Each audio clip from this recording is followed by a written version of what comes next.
Yesterday's price is not today's price. Welcome, ladies and gentlemen. You could have been anywhere in the world, but you're here with us. This is the Maverick Podcast. I'm your host, DJ Maverick. We have a friend of the podcast, Mark Gomez, legend in the house.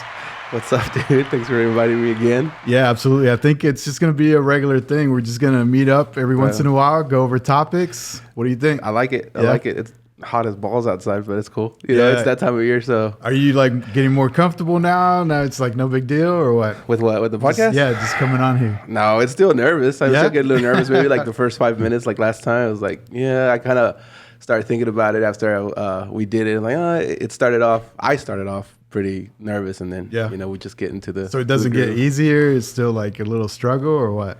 Yeah. No, I see a little bit of difference today. It's like I was really, maybe I got more stuff going on right now that I didn't focus too much on this time around than the first time. I was really, really prepared for the last one. Awesome.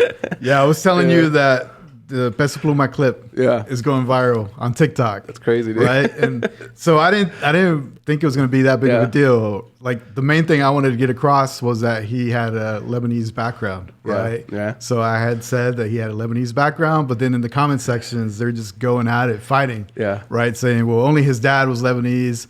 His mom was Mexican. Yeah. And then other people were like, well, actually, his dad was Lebanese, but then he passed away. And then he started talking more Spanish. Yeah. So they're just fighting. I don't know what's going on. What do you think about that? I think, it's just people get so, I guess, they see him more of,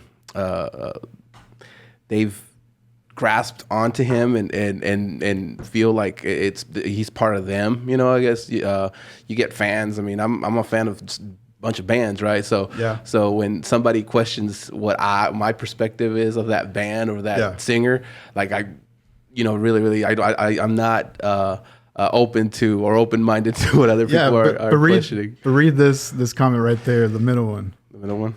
Okay. So it says Peso Pluma had a Mexican mom and Lebanese dad, but his dad passed away, so he started only talking Spanish with his mom. Like, how do you even know that?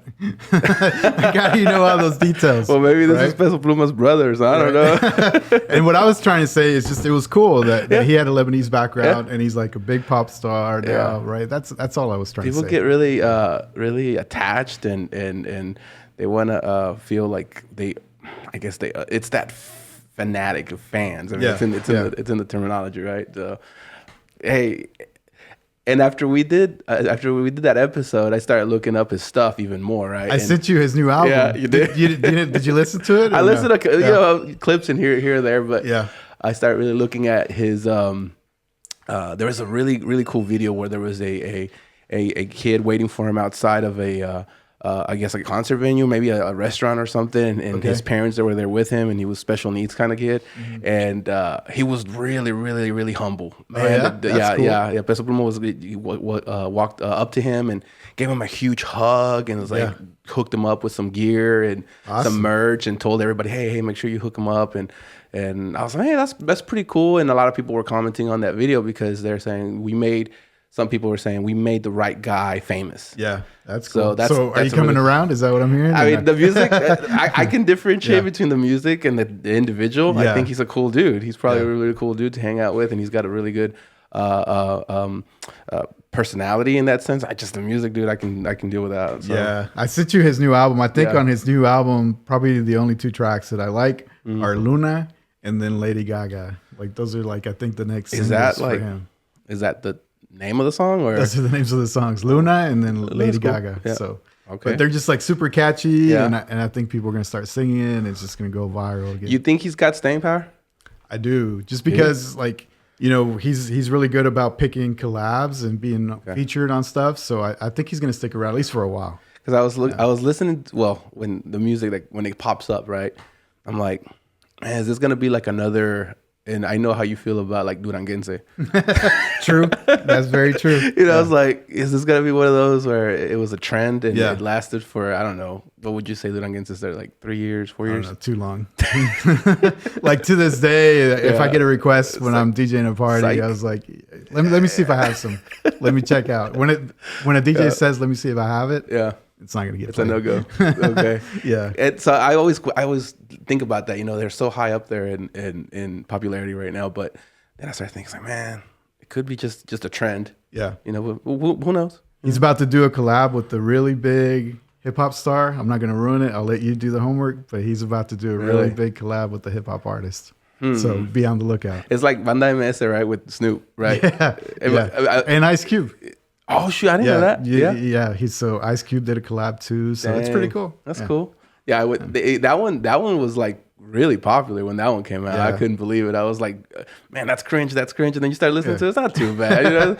That was not, because I like banda music, and when I heard it with Snoop, I was a little worried. But it sounds kind of cool. Yeah, that's cool. So lots of stuff has changed in your life since you were here, right? New jobs. So tell me a little bit about that. I know the commute doesn't sound fun, but what's going on? No, yeah, I finally got my all my prison buddies. They mess with me where I mess with them. So I finally got my halfway house paperwork, because I was working at the prison for 9 years, and now I'm finally out. Yeah, finally out of prison, and I'm good behavior. Yeah, good behavior, right? And got my paperwork and got out, and I'm out working now at Fort Sill, Oklahoma, down in Lawton. That's a drive. It's a drive. It's like an hour and 20 minutes from the house, and it sucks. One way, basically almost 3 hours on the road every day. But as far as like the job itself is really, really, really mellow. Too mellow, I think. At one point, I've been texting with my prison buddies, and I'm like, man, it's weird, dude. I feel like out of control. I feel like you have like phone access now. Like, so the first week, like this week was my second week. My first week, every day last week, I had to go back to the car and get my phone. Because like I was so institutionalized that you just drive up, turn off the car, and whatever, and then leave everything there. I was like, oh shit, I can go with my phone. Let me go get it. That's funny. I was cracking up on the way in and then way back out because I had forgotten it. So just kind of getting acclimated to just kind of a regular job when you compare it to working inside a prison. So right, cool. It's been very in a way. I have to re-educate myself. Okay, how do I interact with regular people and not just being on just aware of my surroundings in a environment where things can always go south. You know, and now it's just it's just an office environment, and you have people that are working with you and just having normal conversations and without the negativity, always being surrounded with negativity, and you're trying to be the positive one. It was very taxing. What about the pace? Is the pace faster now? Or no, it's much slower. That's one thing where I was in prison. Once you walk in, like you don't even notice it until you. I've been away from the prison for 3 weeks now, so I get to just relax. Like my body is able to relax, and I don't feel that tension. You don't notice it when you're in it, right? You don't notice that's been part of your life for so long. It's been part of your life. You've been conditioned to deal with it and make it normalize it for yourself, and then all of a sudden you're gone and things are not right. So in a way you're institutionalized. Wow, so that's crazy. It is crazy. Sounds like you're at a better place. Maybe it's a better fit. The quality of life in a job, in a work environment is much better. I still got to get acclimated to it. So I think it's just going to happen with time. Yeah. You visited Colorado and then you did some mountain climbing. We did a little bit of hiking. Didn't do nothing crazy this time. The guys that I was with, they definitely went all out. But me and another buddy of mine, we decided to just hang out, hang down in the lower elevations and just sightseeing and you keep trying to convince me to go and to start training to go, but you didn't summit. Not this time, dude. Yeah. It was one of those things where I was in a transition from one job to another, so I was like really just getting in touch with my buddy, and he was like, let's just talk, dude. Let's just see what the plans are for you. That's what I'd be like. Let's just talk here at the bottom. Just keep distracting you. And I said, let's do that, dude. I'm down. I'll just hang out with you down here, and we'll take it slow this time. And we did some whitewater rapids, which was, I've never done that before. If you've ever done it, or if anybody done it that's listening, man, it's so cool. It is the coolest thing. We only did they schooled us on the rapids, so you have like class 1 to class 6. Okay. And the highest that we were in class 3, so we're right in the middle. those were fun, dude. Are you a good swimmer, or how do they qualify you for the different? Well, how does it work? You don't qualify. They tell you what kind of rapids you have. They tell you. They tell you, hey. So if you want to take this route, you're gonna have up to class 3 rapids. So we're like, oh, let's go with that. And so they don't even say like, hey, can you no anything? They're just like, what do you want to go? It's really irrelevant if you can swim or not, because the current is gonna take no, doesn't really matter, because the current is so strong that a good swimmer is just gonna struggle as well. But one fun thing is that they give you a whole little class before you get on there, right? Tell you, hey, this is what you can expect, this and that. If this happens, do this. And one of my buddies that was on the raft, they didn't address what if your guide falls off the raft. What? So we were in the raft like 5 minutes in, and then my buddy's like, "Hey, you guys didn't tell us what if you fall? Because I mean, you guys told us what to do if we fall, but what if you fall? Oh, that's not gonna happen, blah blah blah." The dude was really sure of himself, and 5 minutes later, dude, the dude we hit a class 2 rapid, nothing too hard. The dude just bounces off and. Oh man! So we're like we let go of the paddle inside the raft, and we pull him in. It was scary but funny at the same time, because I was just nervous because the dude was in there, and we're like, oh shoot, that's exactly what we didn't want to happen. Yeah. So we pulled him in, and he was cracking up. Apparently, they have a thing where amongst the guides, they're like, if you fall, if you're the one that falls, you owe 30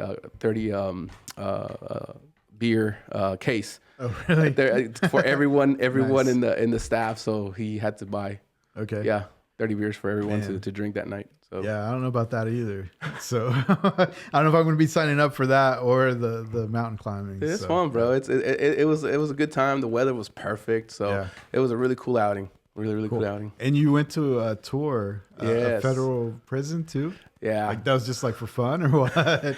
So one of my buddies, he knows the warden very well of the AdMax. They call it the AdMax, the maximum security prison for the federal prison. So a lot of people know it because the hardest criminals are there, and they are. So we toured it. We didn't get to see any of the criminals. It's been very notorious now because El Chapo's in there. So that's where they house him, and we didn't get to see the inmates. The inmates were in their cell, but we toured inside of the prison. The people that work there, they say, "Oh, it's underwhelming, really." When you think, "Oh man, it's a maximum security prison," you know, people tend to think it's more than it really is. And when you show up, I mean, for somebody that's touring, it's really really impressive.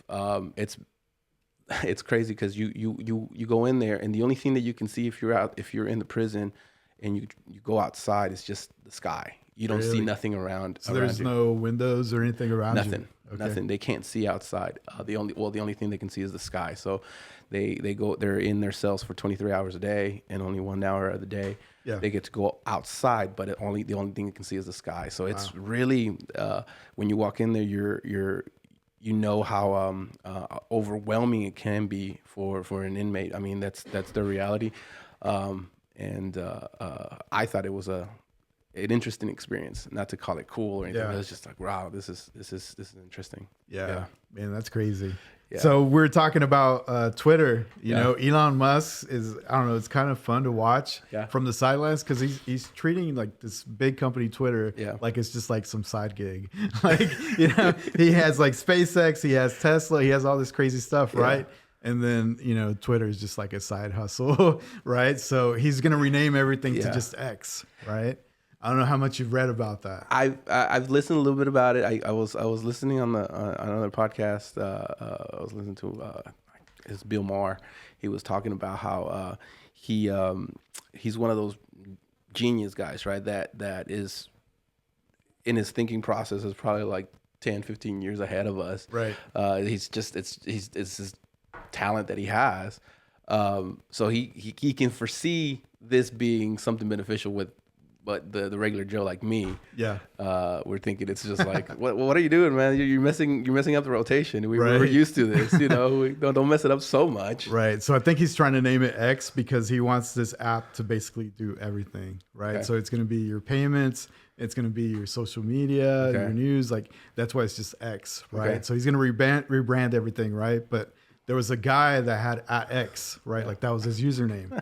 So what happened is just like one day he got an email. It's like, hey, by the way, we just we took over your account, basically, right? So congratulations, you're now like at 1, 2, 3, 4, 5, 6, 7. All your information is going to go over there. Your users are going to go over there. Your followers, everything, right? But you no longer have @X, right? So this is what the email says right here. So, you know, a selection of X merch, so you can come and have your selection of merch, anything you want, right? And then you can have an exclusive visit to X's headquarters in San Francisco, right? And you can meet the members of the executive team. So how would you feel if you got that email, right? Like, I think I would have expected maybe some monetary like compensation around there, but what do you think? And that was, you and I were talking about it, but it's like, okay, this is Twitter. This is Elon Musk. Yeah. You know, billionaire. How about you give me something, right? Dude? I mean, each model of the Teslas, you know, one of each. You know, that would not be a big deal because he's getting it at cost, first of all, right? Yeah. And even if it was like at like whatever they sell for, it's still not a big deal. If, like I said, for the regular Joe as me, you know, I'm outside looking in like that's. I don't know. That's a terrible marketing approach. I mean, you just just pure marketing. Like that's not a good look, dude. You kind of want to hook up the regular Joe out there too. If you're doing this to them and you're this conglomerate of a corporation, like how do you not take care of them? Yeah, that's not a good look. What's crazier is my understanding is that Microsoft actually holds the trademark for X.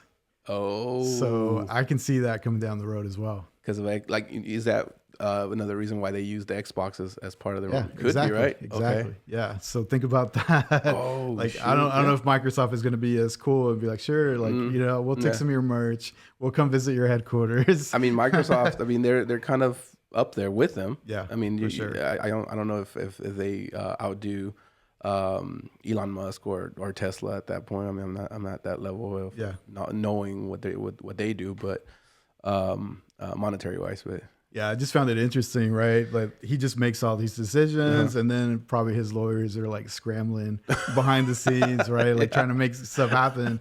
But this guy just got the email. Hey, here's some merch. Come visit headquarters. Meet the executive team. Congratulations. You know, it's true. And he's so. I would think a guy like Elon Musk, right? He's so into his ideas, and everybody just has to catch up. Yeah. Hey, man, you just have to come with me, and you gotta trust me, and this is what I'm gonna do. And now, like you said, you have a whole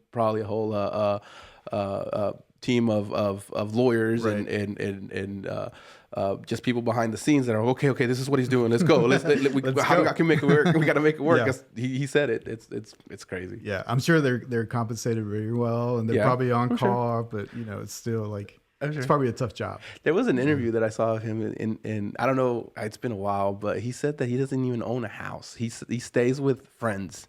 Like when he's in San Francisco or Silicon Valley, that area, like I got friends and I just hang out with them. And I spend the night there, and then I go to the office, and then I fly somewhere else, and I got to be here, I got to be there, but I really don't own a house. Yeah. And there's even like stories where every time he's, you know, building up the startup that he's involved in, he'll just sleep like on the floor of wherever he's at. So if you're not a hustler, if you're not a grinder, it's probably hard to gain his respect if you're working there. And then you're like, hey, I'm going to go home. I got to see my family. He's probably like, that's funny. Right? That is. I mean, and you have, if those are your friends and you're just hanging out at their house and spending the night, or like you said, a startup, hey, I'll just crash here. The people that work there with you, hey, guess who's in the house? Guess who's at the house today? Or guess who's spending the night at the new office? And the boss is there. Who's the boss? Well, Elon Musk, and he just spend the night there. Yeah. Let's go take him some breakfast. It's weird. Yeah, it's gonna be cool to see if he can make it happen. I mean, he's trying to make it the app that's everything, payments, social media, everything. So we'll see what happens. It's gonna be interesting. You think it's like Zuckerberg wanted to start something like that when he did Meta. I mean, I think it was more of a would you say he needed Facebook had gotten such bad rep, right? And then all of a sudden, okay, we need to rename this. We need to kind of start up again with a different name so that people can like, okay, let's accommodate bad reputation. Well, that we're I think getting. what happens is when you become a public traded company, all your investors expect like growth quarter after quarter, right? Yeah. So if Facebook is viewed as like being old school and only old people are there, the young kids are all leaving, they're going everywhere else, right? So they have to come up with something like, what are we going to do, right? Yeah. So he's like, Metaverse. We're going all into the Metaverse, and he's like spending crazy money to be in the Metaverse and all that, but I don't think a lot of people are ready for that just yet. Right? What are your thoughts on it? Did it work? Is it in the works? I mean, it's definitely in the works, but I think it's early, right? Okay. So if you think of most people, they're probably not even like on TikTok yet, right? Yeah. And he's wanting people to like live in the Metaverse, right? So think about that. Just even acquiring the headset, it's super expensive. Yeah. So there's like a barrier to enter just to do that, right? Yeah. That's really, and he's all in. So. He's all in. Yeah. You brought up the headset. Reminded me of my tour there in the prison. Part of the programs that the inmates they offer to them in there is as a way for the inmates to incentivize them to sign up for programs. Yeah. To benefit them, they have a VR. VR for the inmates. So they were in there, and the psychology department there had some VR sets. It's like, hey, you guys want to try it? So I'm in there. I'm in prison with a VR set, fishing, and it's one of the things because the inmates, like I said, they don't have access to. That's an interesting use case to do that. That's cool. They keep. A lot of them have been there for years. So for them to have a VR set, and them doing something there, it's a good approach. It's a positive approach with it, but it was funny. They were taking pictures of me, the staff there. They had cameras. Yeah. Like, let's take a picture of you while you're in there. What did you think? So you got to experience. What do you think? Are you think like it's good enough to like people actually want to use it to work in the Metaverse, like to do in the better, basically have like a second life in the Metaverse? It's for that environment, it's positive. Mm-hmm. It's positive because these dudes, I mean, they're some of the worst criminals. Right. That's why they're there. So to give them an opportunity to get out of their everyday life, man, it's the perfect venue. Yeah. It meets that criteria, and it doesn't put anybody else's life in danger. Here, have a VR set and just use it for a couple of hours or an hour, whatever it is that the program entitles them to do. And man, and I'm sure the staff there appreciates it because if you have an inmate that is more well-rounded in his mental state, it's better for you as a staff member. So it benefits everybody. Yeah. So he's all into Metaverse, and the thing is, it's super expensive, right? So if you think of all the tech staff that you have to do that, and then all the hardware, like everything that you have to do to just be able to build that, it's crazy money. So he's burning through a lot of money. Yeah. So if it doesn't work, you know, that's going to be bad for the stock. But the good thing is that they did copy Twitter. So they came out with Threads. Yeah. Right. I don't know if you've been on Threads yet, but basically if you have an Instagram account, you have a Threads account now, right? Okay. So it's really similar, right? Okay. And that's something that a lot of people are like, okay, like should this even happen, right? Yeah. Like there's a technology and all of a sudden you basically just copy it. Okay. And then you just like leverage the users that you already have. So what about copyrights to that? I don't know how it works because basically all the functionality, everything, it's really similar to Twitter. Wow. But I guess maybe you can't copyright like the actual user experience. Maybe I don't know how it works. Like we would have to bring a lawyer to see how all that works. But I mean, it's like basically a 1-for-1. You know, you can post something, you can repost something, you can like it. Like it's a very similar experience. I'm a big. This reminded me when you just brought up like the lawyers or attorneys into this, but like what's going on with Hollywood right now with the writer's strike and also now the actor's strike as well. Yeah. Man, I feel for those folks because last time we were here, we were talking about AI, right? So AI, and part of the strike, my understanding was that, hey, we want to make sure that we have a future here. Because AI is taking over to a certain extent, and we're writers, and this is our livelihood. So, how can we like take care of each other? They want to say you can't use AI. Yeah. I don't know if that's going to happen. Like, how can you stop technology? Yeah, right? and it's sad. I mean, hopefully they can make it to where they're part of it. Yeah. Somehow. But it's our new reality, and we kind of like you mentioned in our last episode when I was here is like you got to adapt, learn to adapt, and that's what I don't understand. Like you could be a whole lot better of a writer, right? So you use that. That's just another tool. So use the tool, use AI to come up with your first draft, right? Or to like brainstorm ideas. It does all the work for you, and then you can go in there and then you add your special touch to whatever you're trying to do to your script, right? Yeah. I wonder if they're just worried that they're going to be completely. I mean, it could happen, right? I mean, the technology is there where they can be obsolete.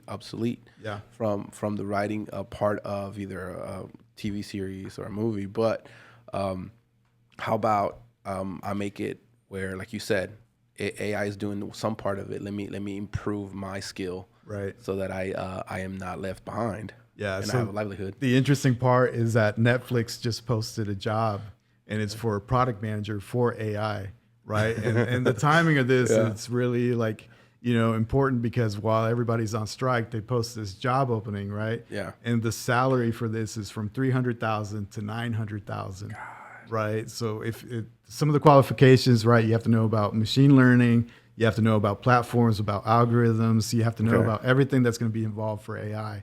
So I don't know what they plan to do that, but from 300 to 900,000, you can get a pretty smart guy or girl to come in there, right? Dude, that's enticing big time. But what do you think? Which area of what background would you have to meet in order for you to do a job like that? I think you would have to know about building like consumer facing products, right? You would have to know about algorithms. So they could either use this position to like build up their algorithm where the AI gets to know you even better and suggest better content, or they can actually use the AI to create the content. So it depends on how they want to go with this position, right? But I think you would have to be just good at tech and good at consumer technology. So kind of computer science type of background. Yeah. I don't know, coding. I don't know. Not necessarily, just more about understanding machine learning and algorithms, right? And just like, how do you leverage that, right? So, but the thing is with the strike and everything going on, and then they see this and they're like, probably, see, it's already happening, right? Like I could see where people might panic. It's proving their worry, right? It's like, look, we were right. This is what's happening, and it's not fair. Dude, if you're part of that union, right? There's this strike, the writers union, and how do you navigate that? It's a new norm. It's here. Yeah, but so let's think about it from a music perspective, right? So if you think about back in the day when there was only live bands, live musicians, right? And then all of a sudden, like the techno electro movement comes, right? And they're like, there's never going to be a drummer. There's drum machines, there's samplers, right? So we still have drummers, we still have musicians, right? So, and some people might say that you can never replace a human, especially on a drum where there's like that natural swing, the natural talent, right? So think about that. It's you're right, dude, because you have guys. I mean, we talked about different bands, like the drummer from Tool, like Danny Carey. His approach to drumming is so different than most of the drummers out there, and can AI imitate that? I think so. I mean, the technology's there; they'll be able to get that. But there is the human side of that where he uses different approaches to a drum here. I'm going to use it this way. I'm going to have a different tempo on this one, and I think they can eventually imitate it, but not improve on it, because the human side of it is the one that improves. And there's a natural swing, right? Yes. So I don't know if you listen to a song the way it's recorded, and then you go to a concert and you listen to it live. Yes. To me, you feel it more when you watch it live, because there's something about it. It's like, it's not perfect. You get a little swing, and you listen to all the different instruments and all the different swings. Like, do you notice that when you go to a concert, like the song feels different? It's different. Right?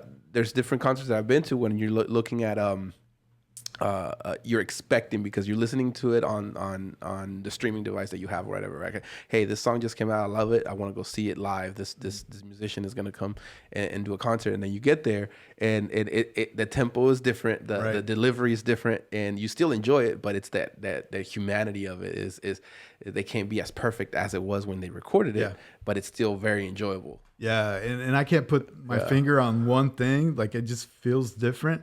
And I think it makes you sort of like gravitate towards the song more and identify with the song more. Like there just seems like there's just more feeling in the air. I don't know. Maybe it's just me. No, that's why. I mean, when we go to concerts, like it's one of the reasons why it's completely different vibe than you just driving around in the car and listening. Because really, that's when I listen to music, is just driving.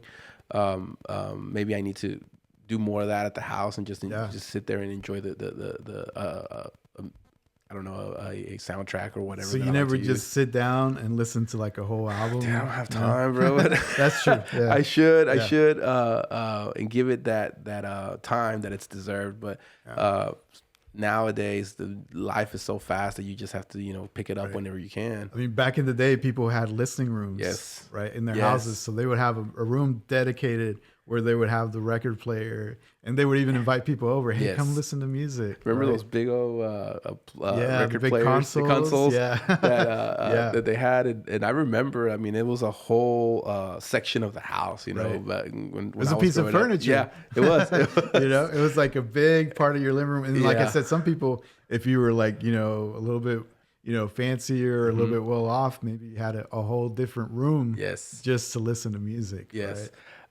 There's a movie that I remember watching, and I think it was a series, the Queen's Gambit. I remember seeing a scene there where they had kind of a setup like that, and the people there were just sitting down and drinking whatever it is that they were drinking, and kind of like a last part of the day before they go to bed, they sit down, they relax and put on a record and listen to it and drink, and okay, I'm done with my day. Let me go to sleep. Yeah. And it's interesting because at that point you would have to get up if you wanted to like change the music, change the song, you would have to look for it. So most people would just like let it play and listen to the whole thing, which we don't do that. Yeah. Really even the vinyl, dude. I mean, just sitting down listening to it and looking at the vinyl, and there's like the lyrics are there, there's pictures. It's a whole vibe, dude. Right. It's a whole, it's coming back. Some people are out there. I know people that are big time into vinyl now. Yeah. So they like to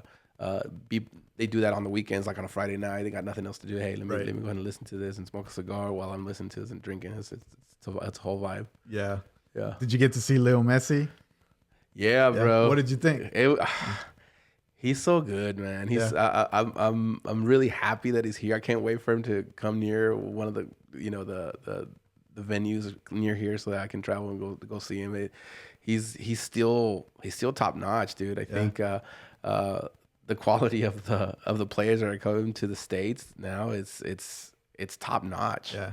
A lot of people were saying that it felt too scripted because, they went into overtime and then magically the guy that they brought over like scores a winning goal. And I was like, come on, is it too scripted? And maybe I'm biased to soccer because I love it. It's my favorite sport, and we played it when we were young. So like it's one of those sports where a guy like that, you see the difference, man. Like he almost revolutionized the game. Like he's up there as far as GOATs go. Some people say it's him, some people say it's I believe that as far as Argentina goes, I mean, he's better than Maradona now because he's got more here we trophies. Go with the viral clip right here. This is gonna go. This is the next special for my clip right here. Right. I think he surpassed him because even though Maradona went to 2 World Cups and won one. Messi won one already, but man, all the Champions Leagues that he has, all of the other trophies that he's won in Europe with Barcelona, like nobody comes close. So you wouldn't even put Ronaldo in the conversation. He hasn't won. He's always like, I'm the best. He hasn't won the World Cup, so he hasn't come. Messi went to a final, lost one, and then now he won the last one. So. He's been to 2 finals, you know, and Ronaldo hasn't. So, he's not that he's not a GOAT. I don't think he's the GOAT. Okay. So people still feel like, I believe maybe Pelé is the GOAT because he's got 3, but a lot of people say, well, he never played in Europe. He was never up there. But he won 3 World Cups. He could have won 4, but he got hurt in 1. So, dude, he's phenomenal, man. He's a really cool dude. Did you see him? Like, he's at a Publix, just shopping, just shopping in Miami. I will say I was concerned because I saw a lot of family-sized cereal. There's a lot of sugar in his cart, and I was like, okay, I don't know. He's in retirement. Probably not the best diet. Right? He's in retirement. Like, he's gonna come to Miami, maybe play 3-4 years, and hey, call it quits. And just the quality of life here is much better. Obviously, everybody says it's the quality of life, and then he's getting his money. He's getting the contract is crazy, right? Because he's getting Apple streaming, he's getting crazy contract money, and then the option to actually buy a team after. That's right. I mean, that's what Beckham did, right? Yeah. Beckham is there. That's what he did with that club. So good for Beckham, man. He knew how to do it. I'm gonna get Miami. Who doesn't want to come play in Miami? Who doesn't want to come retire in Miami? Right. And look what he got. He got. So do you think that this is actually gonna like put us over the top, and the U.S. is actually going to get interested in soccer finally? Bro, I think, the World Cup's in 2016. Yeah. 2026. We're hosting. I think the U.S., I follow Mexico a lot, of course, because, that was my first love. Mm-hmm. But now, the way I see the Mexican team, that's another country. They're not, dude, they have so much work to do. And I get so upset because you're a co-host to the World Cup. How is it that you're not putting all? They're so far behind, and the U.S. knows what time it is, and they have the young players. They have some players that are playing in Europe. They're getting a lot of playing time with their teams in Europe, and they're playing really well. I mean, Mexico just won the Gold Cup. Okay. The U.S. is not done, man, and hopefully we have good teams here. I mean, there's 3 countries hosting, so hopefully they do a good job. Yeah, I thought it was just a cool moment because it was like Beckham was there, right? And then like Messi, they were playing Cruz Azul. Yeah. Kim Kardashian was there. LeBron was there. It just seemed like a cool moment. It's like a melting pot of everybody there. So I just thought like all the magic that had to happen for that to occur. Yeah, like a bunch of names and people that are the best at their sport or the industry, right? Yeah. Just welcoming someone that is equally as good or even more in their field, and it was really, really cool to see. I loved it, man. I think it's only gonna get better from now on, and hopefully they keep bringing those awesome players from Europe. They're starting to recruit other guys, right? Yeah. So they're basically putting the band back together, right? Bro, it's just that team has even though they're actually, I think they're last in their conference. Oh, really? Okay. But Messi's only played twice. Yeah. So he can be that player too. Okay, you know what? We're not gonna be last. We're gonna be in playoff contingency. So. Because he's that good, man. He's excellent. Yeah, it's gonna be interesting to see once the NFL kicks back up. Okay, where are people gonna pay attention? Right. I think it's gonna be close. Yeah, as far as popularity goes, you can't compare it to the NFL or even college football, right? Yeah. So because that's America's game. I mean, a lot of people say it's baseball, but it really is football, right? Right. Everybody follows football, so I think it's growing in popularity. People know about soccer. People know what it is for the world. And when the World Cup comes, man, it's gonna be. I hope we go, dude. I'm starting to save up some money because I know the tickets are gonna be crazy. Yeah. But I really want to be there live. Yeah. Yeah. I think it's gonna be cool. I don't know. I just enjoy right now just the magic of seeing everybody go, and even like Kim Kardashian's like son.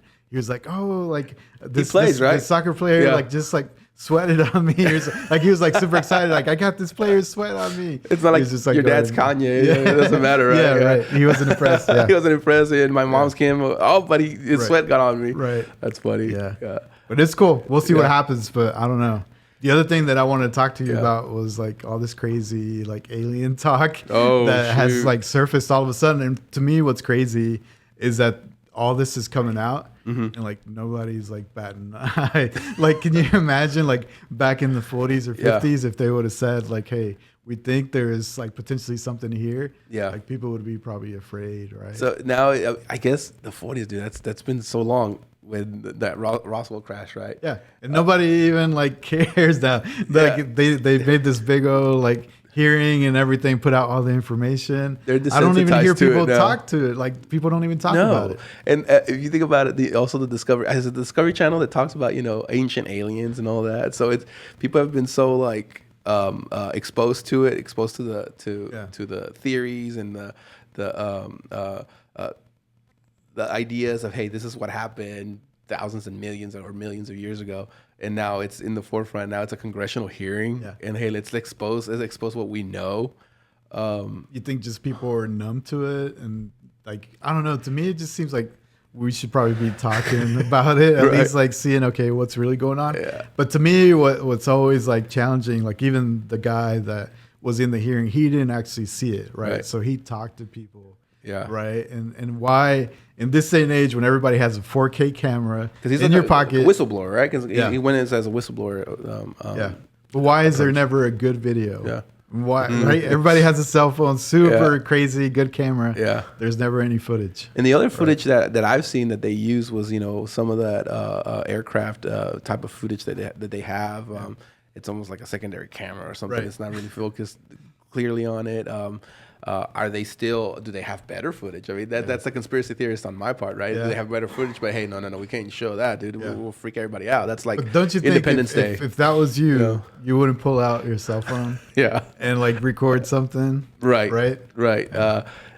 There's secrecy there, dude. There's I guess the government gets to dictate what we can and cannot see. Yeah. And I don't know that I'm against that. It's like, are we ready for that?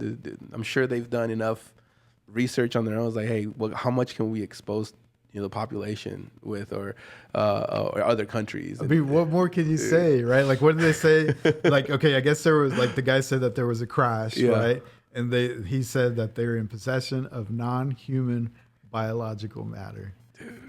Like, how much more can you say, right? And they don't want to call it alien, right, at that point, but I mean that's exactly what you're describing, right? Non-human, biological. Right. At one point, was it alive? Is it dead? I don't know, but at one point it was alive. There's a biological approach to it. Whoa. Yeah. The other thing too that makes me a little like question everything. It always seems like it's the U.S. North America, right? Yeah. Like you never hear about other parts of the world, right? So I would think aliens would be able to have maps, right? Yeah. Like they can see, right? Like hey, there's more on Earth than just North America, right? And I also wonder, as far as our technology goes, I mean, not that I want to be an elitist, but maybe I am in the sense of our technology. Like we have stealth technology now. I was talking to a guy at work. The Air Force has they're stealth fighters, right? They're stealth bombers that we've had those for years, like 20 plus years. Right. And yet other countries don't have it. They don't have that technology yet. We've had it and we've used it in war zones and we've made it, and they're not even close to having that type of technology. So I say that to say this is that this alien, if it is an alien, if it's not, I mean, is it us? Yeah, my mind goes everywhere. Crazy, right? Yeah. I don't know. I'm just really surprised where they're putting all kinds of crazy stuff in the news and everything. Yeah. Nobody's even batting an eye. Like everybody's just like normal day to day. Hey, I'm gonna go to Chipotle. No big deal, right? And I just think back in the day, I think there was like a radio show, right? That aired something that was like a play. Yes. And they made it about aliens and people were confused and they thought that it was like a news broadcast where there was like an emergency. Yes. I forget like what was the whole. Was it War of the Worlds? I've heard that before. Yeah, when it was a radio station, all of a sudden people just tuned in. Yeah. They tuned in before the disclaimer. Right. After the disclaimer. After the disclaimer, they tuned in, and then all of a sudden there's a war because there's aliens showing up, and everybody's just like panicking. Everybody's freaking out, and it was just like a play that on the radio. Yes. And now there's like video footage, there's pictures, there's guys like there's hearings, and everybody's just like whatever. Yeah. I mean, there's congressional hearings going on about it, and nobody cares. Yeah, that's crazy. Yeah, to think about. Yeah, yeah, yeah. I don't know. We'll see what happens with that too. But I wanted to get your thoughts on that. I don't know. I can't call it. I don't know. I don't know. I don't know either, dude. I'm just open to. If you think about it, dude, I mean, the universe and the way I see it. I mean, it's from what I've read, what I've seen on TV, and I don't want to call it research because it's not, but it's endless, right? And for us to think that we're the only ones here, it's the way I see it.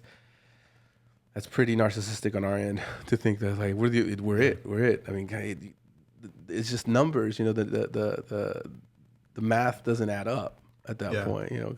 And to me, I could maybe buy into that, right? Back in the day when nobody had a camera, there was no video, but now literally everybody has a camera and crazy, like, you know, good 4K quality. Yeah. Why is there not a video? That's the case.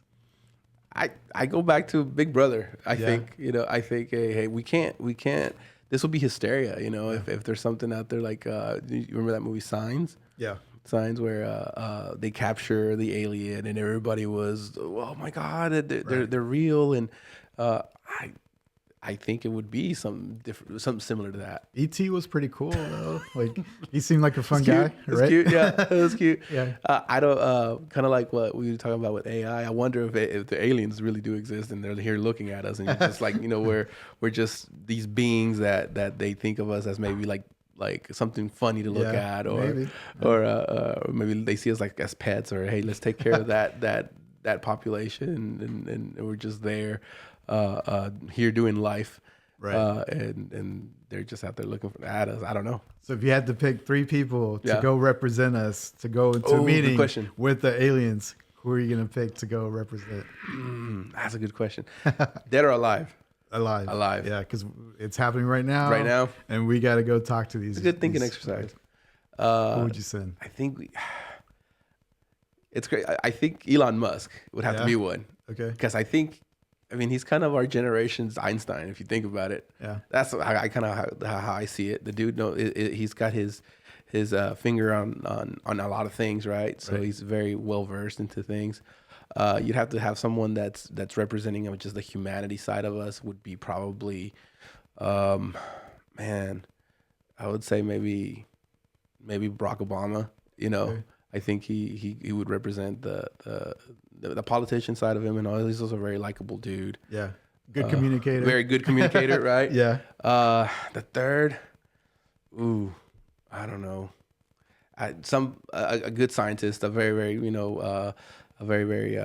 famous scientist, somebody that I don't know. I don't know right now, but somebody that would represent science, so that they can either get information from them, or he could interpret that for us. Yeah, you know. Well, I like your approach. I think I took a more romantic approach. Oh, did you? So I think I would take somebody that would represent sort of like all the different things that we have to offer, right? Okay. So I think I would send The Rock, right? The Rock? And The Rock would be like, hey, like if they all look like this guy, you know, super well into shape, big guys. Mm-hmm. Then they're going to be like, well, maybe we can't overtake them just so quickly as we thought, right? So physical, like the best we have to offer, let's send in The Rock. Okay. Right? And then I would probably send somebody that's a good communicator like you. So maybe, I don't know if I would send Rogan, or I would send like you, like Obama, but somebody that could speak to these guys and have a decent conversation, right? Mm-hmm. And then I would probably take someone on the art side, like a music person or an artist, to send them like, hey, we also have a creative side that we offer. So that's kind of the approach that I was thinking. Who would that be? I don't know. That's going to be tough to narrow down to the one person like represents art. Yeah. Right. Because art could be music, like you said, music, visual art, film. I would even put like maybe in like fashion into that, right? Like fashion's like art, if you ask me, right? Yeah. I don't know about Rogan, dude. I don't know that. I'm just saying somebody that's had like hours of communicating with all kinds of people and keeps a level head, right? Maybe that's a bad example, but somebody that can communicate, right? That dude's all over the place sometimes too. I sometimes I tune in and I'm like, ugh. There's cringeworthy moments when I listen to him, but people love him. He's number one, right? He's it. I can't think of anybody that doesn't like The Rock. The Rock? Yeah. No, he's very likable. Right. He's very, very likable. He's like you said, he looks the part. He looks like what we want the human being to be represented as, right? Because if we send Kevin Hart, they're gonna be like, we can take over Earth in 2 seconds. If they're all his size, like, we can take over Earth, no big That's deal. such a cool chemistry that those dudes have, right? Like when Yeah. you see them in like Jumanji or anything that they do together, man, they play off of each other so well. It's like really, really cool to see. Yeah, I like seeing them together. Yeah. So if we had to send one musician, I mean, all the people that I like are no longer here, so that's not an option, right? Like, so, contemporaries now. I mean, there's you always think about the ones that already left, like, and you got the Beatles that everybody loves. There's a song that everybody wants to use of the Beatles, and but and then for us, Spanish speaking, you also look at that, like you have. For me, like, I don't know, Juan Gabriel would be one. Right, hey, let's send him. You're not sending Luis Miguel. I mean, he's. I love his voice, dude. Yeah. He's got a beautiful voice. I love listening to his music, but his attitude, right? His attitude it's sometimes I get scared, when I see him in concert, like he's gonna be upset at the sound guy in the back. Yeah, he's pretty like. He expects everybody to be on point 24/7, no mistakes. I better not hear any feedback in my microphone or you're fired, right? It's what is the incentive if you're like a musician? I mean, I guess you're playing for Luis Miguel, and you got to be on your point, right? You got to be on point.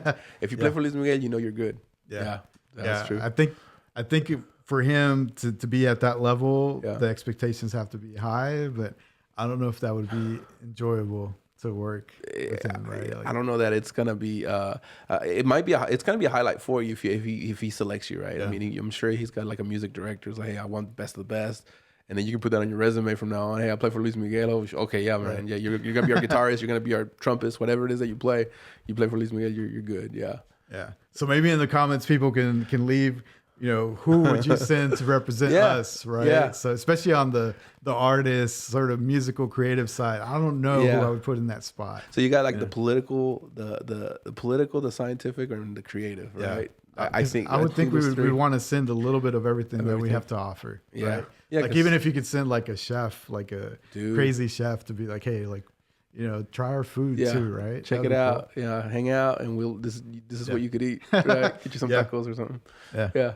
All right, cool. Well, great conversation. We were all over the place, but it's always that way. It's fun. You already know anytime you want to come back. Yeah. Like hopefully people check it out, and I'm sure there's gonna be a lot of clips where people are gonna have fight it out, duke it out in the comments like that Peso Pluma. So, hey, that's cool, man. That's cool. I'm glad that you let me come back. It's always fun to hang out and have just a lax conversation, but hopefully everyone else is watching can either comment on it and we'll go from there. Yeah, definitely. All right, there you have it. Ladies and gentlemen, the one and only Mark Gomez on the Maverick Podcast. Keep grinding, because in dreams we trust.